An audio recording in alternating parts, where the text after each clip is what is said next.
അപ്പോൾ high guys, സംഭവം വേറൊന്നുമല്ല. ഞാൻ സൈഡിൽ വീഡിയോ എടുക്കാം. ആ വീഡിയോ നിങ്ങൾ കണ്ടു നോക്ക്, കണ്ടിട്ട് ബാക്കി പറയാം.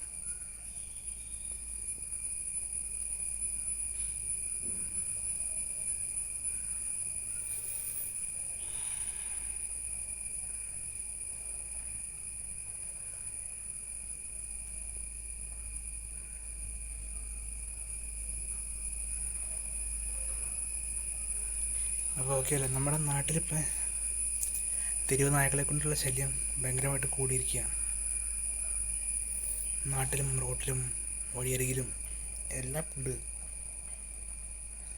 കൂടാതെ കുട്ടികൾക്ക് ഇപ്പോൾ പുറത്തിറങ്ങി നടക്കാൻ വയ്യ. സ്കൂൾ കുട്ടികളെ കൂടുതൽ നടക്കുമ്പോൾ ആക്രമിക്കുന്നു, ആളുകളെയും ആക്രമിക്കുന്നു.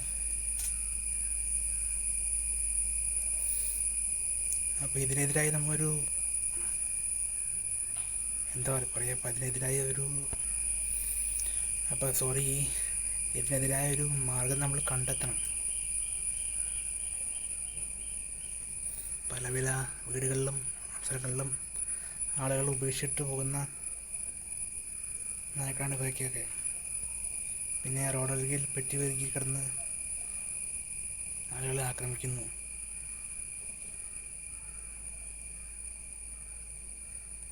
എന്ന് പറഞ്ഞ് അവരെ പൂർണ്ണമായി ഇല്ലാതാക്കണം എന്നല്ല ഞാൻ പറഞ്ഞത്.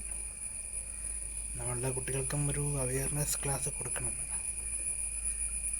തെരുവുനായ്ക്കൾ വന്നാൽ അതിനെ എങ്ങനെ എന്താ പറയുക, പ്രതിരോധിച്ച് നിൽക്കാം.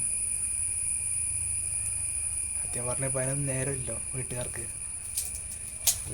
ഇപ്പോൾ പ്രോബ്ലം എന്താ വെച്ചാൽ അവർ പറയുന്നത് അവർക്ക് അയൽവക്കത്തെ വീട്ടിലെ പട്ടി പറ്റൂ,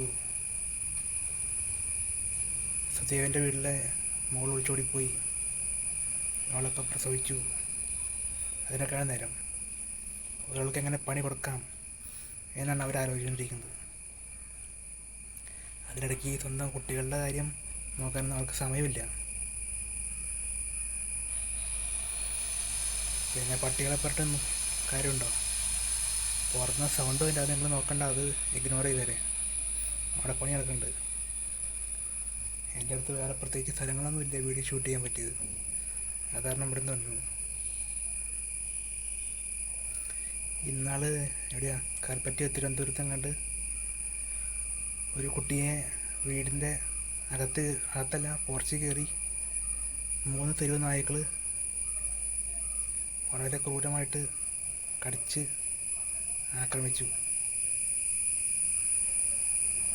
തക്ക സമയത്തിന് വീട്ടമ്മ വന്ന് കണ്ടതുകൊണ്ട് അത്യാവശ്യം ചെറിയ ചെറിയ പരിക്കുകളോടെ ആ കുട്ടി ഇപ്പോൾ രക്ഷപ്പെട്ടു. ആശുപത്രിയില്ല, അല്ലെങ്കിൽ കടിച്ചു തീർക്കുന്ന കളയില്ലേ. അപ്പോൾ ഈ തെരുവ് നായകളൊക്കെ എതിരായിട്ട് നമ്മളൊരു എന്തെങ്കിലും പോകാൻ വഴി നമ്മൾ കണ്ടെത്തണം. അല്ലെങ്കിൽ അത് ഭയങ്കര പ്രശ്നമാകും. കാലം കുറേ മാറി, ഇപ്പോൾ കലിയുഗമാണ്. കലിയുഗത്തിൻ്റെ സ്റ്റാർട്ടിൽ തന്നെ അങ്ങനത്തെ പ്രശ്നങ്ങളൊക്കെ വന്നു തുടങ്ങിയത്. അപ്പോൾ പ്രത്യേകിച്ച് വേറെ ഞാനിങ്ങനെ വീഡിയോ കണ്ടു കഴിഞ്ഞപ്പോൾ നിങ്ങളോടൊന്ന് ഷെയർ ചെയ്യാമെന്ന് വിചാരിച്ചു. അത് കാരണം പറഞ്ഞോളൂ. അപ്പോൾ ഇതുപോലത്തെ ഇങ്ങനെയുള്ള വീഡിയോകൾ കാണാൻ വേണ്ടി നമ്മുടെ ചാനലൊന്ന് സബ്സ്ക്രൈബ് ചെയ്ത് കമൻറ്റ് ഷെയർ ചെയ്ത് വിടുക. ഇതുപോലത്തെ അത്ഭുതകരമായ വീഡിയോകൾ, അത്ഭുതമല്ല, ഇൻട്രസ്റ്റിംഗ് ആയിട്ടുള്ള വീഡിയോകൾ നമുക്ക് ഇനിയും വരും. അതിനുവേണ്ടി ചാനൽ സബ്സ്ക്രൈബ് ചെയ്യുക, കമൻറ്റ് ചെയ്യുക, ഷെയർ ചെയ്യുക.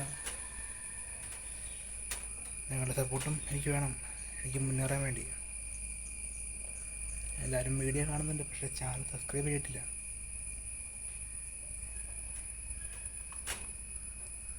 അപ്പോൾ എല്ലാവരും ചെറുതായിട്ട്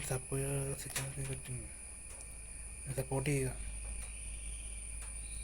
ഓക്കെ, ബൈ.